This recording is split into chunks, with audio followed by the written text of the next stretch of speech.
Assalamualaikum. Zack, Ya. ni ada apa Zack sini? Ramai-ramai. Jual burger air zaman RM RM3.90 saja.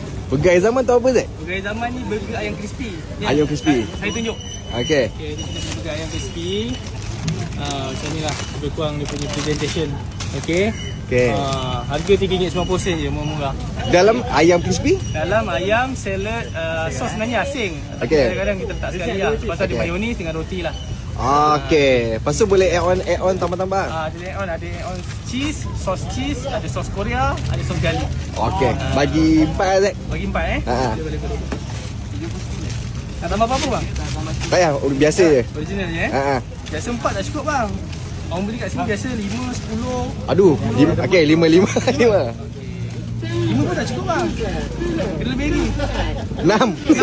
Okey. Pandai jual. Ada je Murah-murah je bang, RM3 Ha. bang. Betul. Nanti kita bagi sos asing bang. Okey. Ni lepas puasa berniaga mana? Kita lepas puasa ni kita berniaga dekat Ayam Penyet Tiga Abdul, Indah Pura Tulai.